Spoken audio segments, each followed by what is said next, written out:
Hello, I'm Antonio Garza de Yta, your host of Cafe and Aquaculture. I am very pleased to have this new number of Cafe and Aquaculture, and I want to thank our media sponsors and media partners that support us to get to every part of the world. We are very lucky to be represented in every continent of the planet.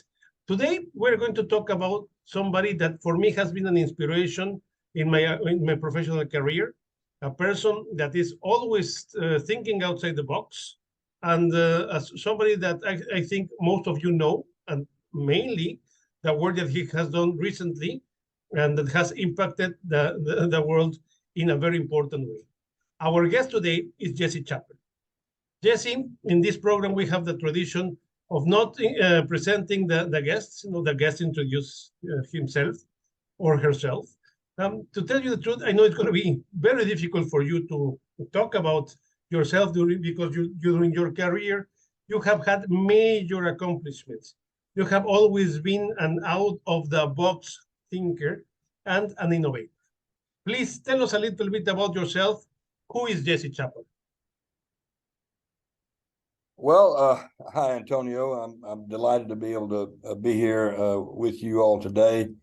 I always say us Southern boys, it takes us about 30 minutes to say hello. So I'll do my best to make it short and sweet. I grew up in central South Carolina in the southeastern part of the United States on a family farming operation. My dad was a very much of an innovator in farming. In fact, developed a lot of the things that we know nowadays as conservation tillage.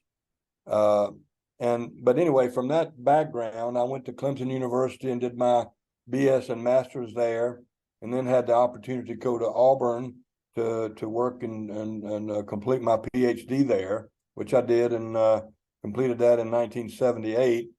And then I really didn't want to be an academic. I never did. I wanted to be involved in industry and do things rather than just talk about them. I wanted to actually go do them. And so I went to work in industry. I worked in industry for about the next 25 years, and I developed a hatchery system that one of my brothers and another fellow that we all grew up together developed a company we call Southland Fisheries. And in the course of doing that, I had no idea it would go this way, but we ended up marketing our fingerlings worldwide. We had about 23 to 24 different species that we marketed globally. And so anyway, after about 25 years of that, I had the opportunity to kind of step back a little bit and move into a different role at Auburn University, where I did that and worked for the next 20 years. And have had the opportunity to develop some technologies, including this In-pond Raceway technology that we're talking about today. So my background is from applications. I really have no interest in research for research sake. Esoteric research has no value to me. I want to be able to say, okay, we're doing this particular research project because we need this piece to go into this mosaic here so that it makes the picture operate right. So I'm an applications guy, and as you see, as we talk about this, that's kind of how my career has gone. Tell you the truth, I have seen that, and I have always, when I think about a new project, I think, how will Jesse approach this? Because it's practical. You don't go around the bushes. But today, everybody's talking about the In-pond Raceway Systems. You are the one that behind that idea. So how does that idea started?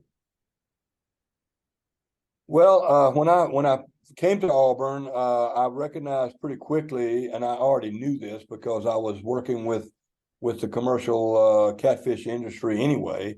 So I knew what the problems were, knew what some of the challenges that they had. So I started looking at that soon after I came into this role at Auburn, where part of my role was extension, but also part of it was research. So again, like an applications guy, I'm trying to figure out how can I make opportunities available for farmers to improve their profitability, their efficiency on their farms. And so earlier on, and prior to coming to Auburn, I was working with some of the guys that were working on the technology that eventually became known as PAS, or Partitioned Aquaculture Systems. This was going on at Clemson University primarily at that time, but also another project at Auburn, and eventually another one at Mississippi State, actually in the Delta, with Craig Tucker's work. But so what I was trying to do was improve the efficiency and profitability of production of warm water species in the southeastern U.S. and it was primarily catfish, not exclusively, but it was primarily catfish. And so I began to pull together some of the approaches that I had in mind that would make this a commercial, not a research platform technology. It has to be applicable in the real world. Otherwise, to me, it had no value. Yeah, it's great to be able to develop the papers and all. I'm not trying to belittle that. I'm just saying, eventually, I want to be able to find a way to apply the knowledge that's been developed. So, looking at some of the work that was done with PAS and some of the things that were going on in the commercial world with trout, began to come up with an idea, which we got a little money together and some support from industry partners in West Alabama and some of the work that we did here at Auburn per se, and we're able to develop the early models of what became known as In-pond Raceway Systems, and it actually worked. It kind of surprised me as to how powerful the technology is, and as we began to put muscle on that skeleton, it has become a lot more powerful as a production approach in warm water. Well, it doesn't have to be warm water. It can be cold water. It can be tropical. It can be temperate climate. But in ponds or lakes or reservoirs, it's not something that you would put in inside of a building. So I think it's very important what you comment, and it's a tool, no? So this is a tool that can help producers in many ways. It's not good for everything, and it's something that sometimes you Absolutely. need to explain to the people, because they just want, sometimes I'm going to use an in-pond raceway even if they don't have the conditions. So what is the best use we can give to these systems? What do you think is its true potential? Well, this thing was designed for production of food fish. It was not designed as a hatchery. We can manipulate it a little bit, but that's not what it's designed for. It's designed for production of fin fish, swimming fish, in a pond environment or in a reservoir environment, if the reservoir is good quality. Okay, the water quality that's outside and passes through the raceway is critical to the efficiency of production in the system. Sometimes we have people want to put in this in a reservoir where the water is already so polluted you can't grow fish in there. So I said, no, don't do that. That's not what it's made for. This is a principle-driven technology. Just like riding a bicycle, there's certain principles you have to follow, or operating an automobile, there's certain principles you have to follow. If you don't follow them, you're going to get hurt. Same thing is true in this in-pond raceway system technology. It is a principle-driven technology that if you follow the principles, the output or the outcomes are going to be attractive to you because they're predictable. You can typically produce at least 200% of the fish that you normally produce, and in a lot of places 300% of those fish. Now, a lot of people ask, well, can you do shrimp in there? Well, we really haven't done much in the way of research with shrimp. I don't mean to say that it can't be done. If someone wants to try to tackle that, let's talk. But marine application with this, we think it has good application. However, remember, in a lot of marine environments, there are a lot of organisms that are attachment organisms. I'm talking about corals and sponges and and tunicates and all kinds of organisms that come in with water or in the water that will, barnacles, all that stuff that will attach to the machinery of the IPRS. And unless you understand how to deal with that, it will render the operation inoperable. Also, the nature of salt and salt water, if you don't have the right materials that you put into IPRS, the corrosive nature of marine water will destroy it in short order. So, there's some things that we're still kind of exploring in the marine sector, but in the freshwater sector, it is a very robust approach where we're talking about mainly production of fin fishes as they're going to market. Let's say from as small as 10 or 15 grams, depending upon what the final out market weight is. Sometimes you stock fish as big as 800 grams, like for example grass carp that you're taking to 4 kilos, for example. You'd be surprised how fast they will grow to 4 kilos if you start with a nice robust size animal. So this is mainly for fin fish. It has some applications beyond that. It allows you to produce about 250 to 300% of what you do in a typical pond, what would I call traditionally managed pond. So, but it's principle driven, and it's all about how you manage the water in the open pond. The fish are held in the raceway, but it's all about how the pond is managed. It always is in aquaculture, but we have some technologies and some gear that allow you to do that much more effectively and with low cost than we've done before. Well, yes, that's true. It's always the water. That is aquaculture is about the water. So, what recommendations would you give to someone that is exploring, starting to produce with in-pond raceways before and after starting operations? Well, if you are serious about doing this, invest some time in going to the manual. Last year, I pulled together a team of guys, and we developed an extensive manual that talks about how to do this, what the principles are, how does it work, how can you manage it in your particular application. This is about 175, 180 page manual with a lot of pictures, a lot of technology. It's a fairly, what would I call it, information dense manual that gives you a lot of information in one book, if you will. I have 30 or 40 pages in there that are devoted to frequently asked questions about all kinds of things that have come up as I've discussed this with farms all over the world. And the whole idea is to give you as much as we can in a manual, almost a three-dimensional perspective. But because it's a manual, you're not going to get 3 dimensions. So read the manual in detail. Discuss Where it. can people get this manual? How can we get our viewers to get this manual? What I think we probably should do is let me give you the link to it, Antonio, and I'll put it in at the U.S. Soy Export Council website there. But I'll provide that link for you that you can provide to your viewers, participants, definitely viewers.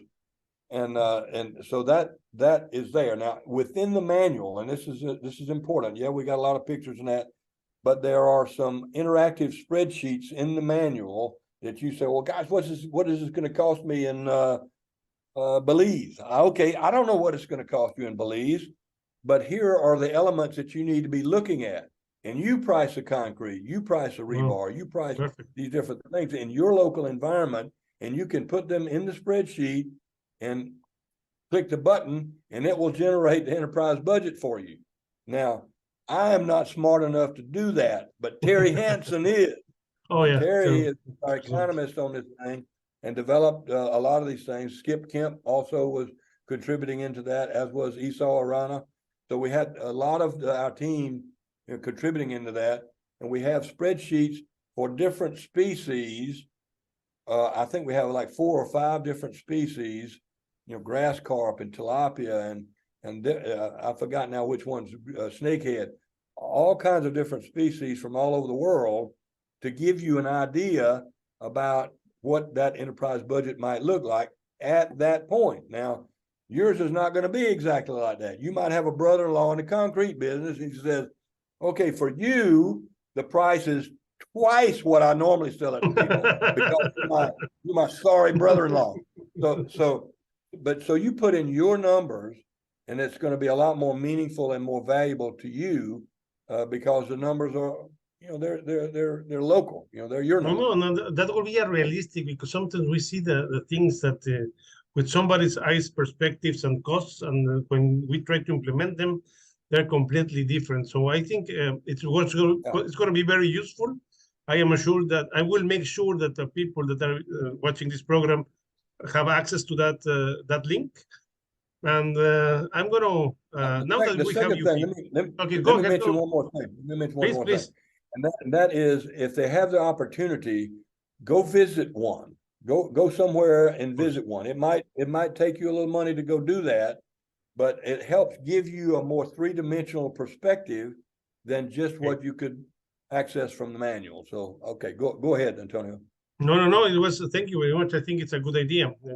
I have seen the systems when they started, and they have evolved amazingly. So I remember I was over when you started with this idea, and to tell you the truth, the systems are a lot more advanced now, and I think in the future it will advance.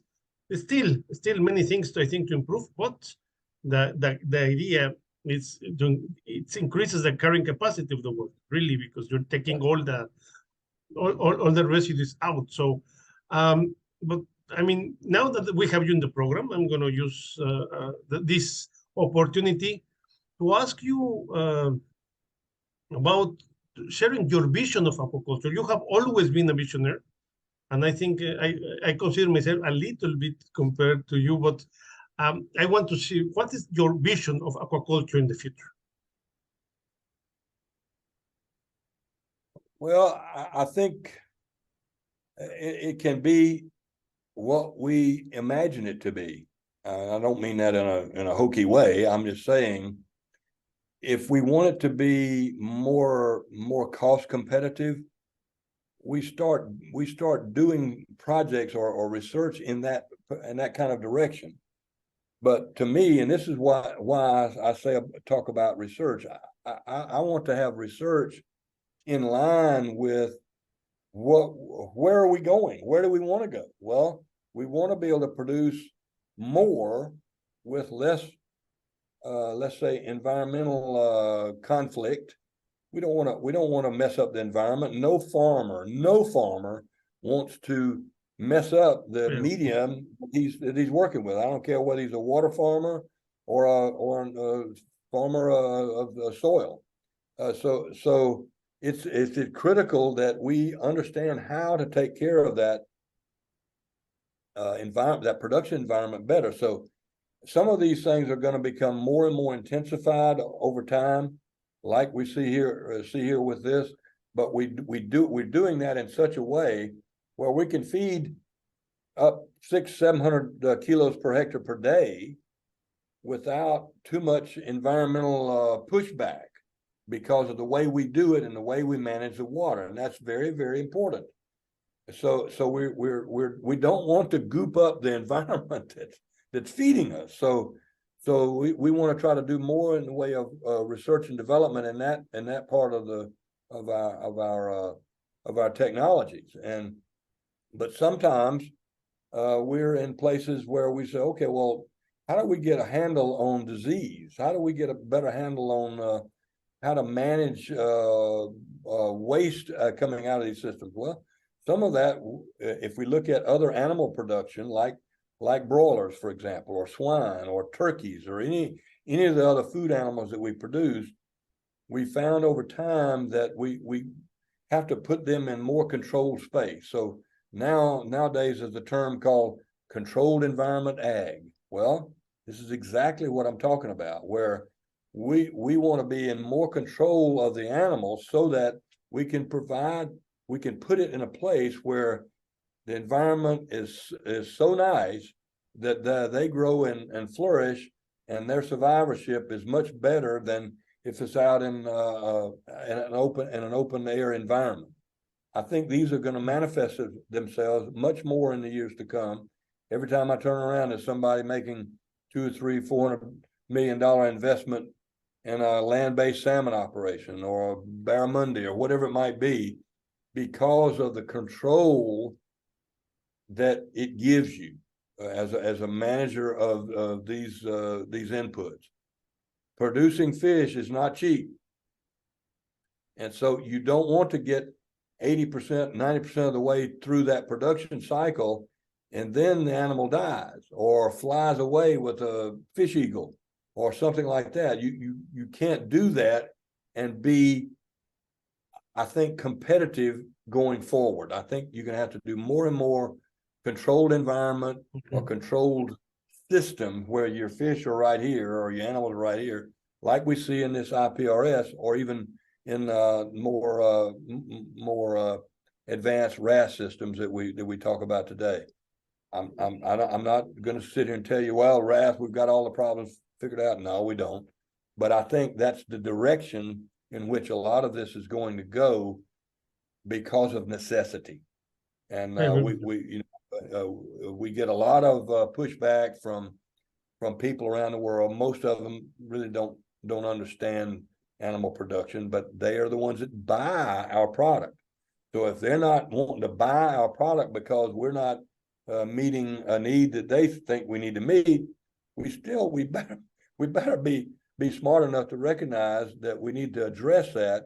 And if we address it honestly and intelligently, I think a lot of times it's not a cost. It actually ends up being a cost savings opportunity if you do it the right way. And 20 years ago, I didn't think that way. I'll tell you, I was a hard head. But we have to recognize that we live on a planet that is resilient beyond our imagination. But you can mess up resilient. Yes, so we do it right, we're not messing it up. It can actually be an enhancement rather than an anchor, if you will. No, I think you're correct. Decreasing the environmental footprint of all the aquaculture operations is a must. And the smart intensification is also a better use of the resources. So control environments will help us with that. And also with safe products, because now, unfortunately, there's this microplastic issue that is in the water in many places. So fisheries products have that problem that aquaculture in controlled environments will not. So I think aquaculture, is here to stay. It's going to keep growing, and everything that you said, I would have Absolutely. to say I agree with you, my friend, and I hope this industry keeps growing. No, I will add on to that I think we've already seen the wild capture fisheries peak. I mean, yeah, there's still some populations out there that we might figure out how to utilize. But I think we'll see that kind of declining slowly. Aquaculture is going to be the way forward. And we learned a long time ago we couldn't eat wild ducks every time we sat down for a meal. You gotta be able to produce these things in such a way that they're available. They're available to a lot of people. They're also available at a price that's acceptable in a lot of marketplaces. Now, all of them are going to be cheap. Some of them are going to be more expensive because it costs more to produce. But going forward, I envision aquaculture probably by 2050 to be 65 to 75% of the consumable products in the world and seafoods are going to be coming from aquaculture. Yeah, I think I agree with you also. Anything that you would like to add, Jesse? I'm sorry, say again? Anything else that you would like to add for our viewers? Well, just look at the link so that you can access the manual. Okay. If it's desired, I'll be glad to get on, and we'll take different segments of it and talk about them. And if it's of interest, if not, that's fine. Read the thing. And when I say read it, I don't mean just scan it. I mean read it and understand it. Because if you don't understand it, don't call me and say, well, it doesn't work. Well, it's not a cookbook. It's a way for you to understand how to manage your pond environment differently than what you're doing now. If you don't get that, you're not understanding what this is about. It's not about the fish in the raceway. It's about the water, as Antonio correctly says. It's about how we manage the water as it is the medium in which these animals are being grown. If we do it correctly, it will respond amazingly for you. But it is about the water and the phytoplankton that's in it. Phytoplankton is what generates the oxygen. And if we learn anything over the years, phytoplankton can be our friend, but if we don't manage it correctly, it can also come back to kick you in the head. So get an understanding about that. Go see an application somewhere, if at all possible. We can get back on this tool, this video tool, and talk about different aspects anytime. So glad to be here with you today, and thanks for the opportunity.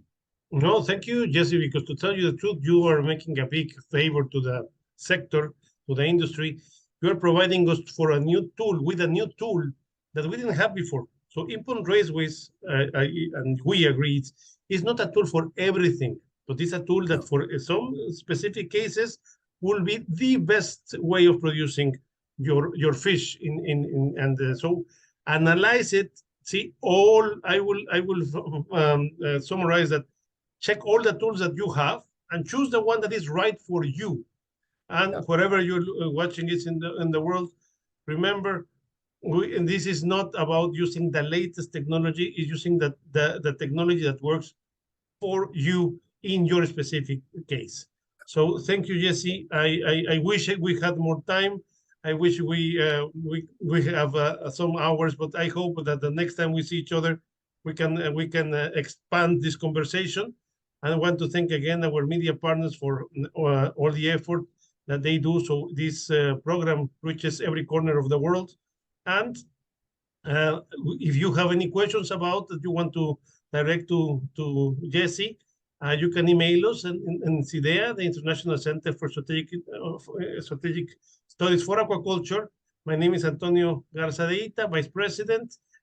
Write us to contacto@cidea.org. The email will be clearly at the end of the program there. So for any questions that you have, thank you, Jesse. Thank you to all that are watching this from in every corner of the world. And we'll see you soon.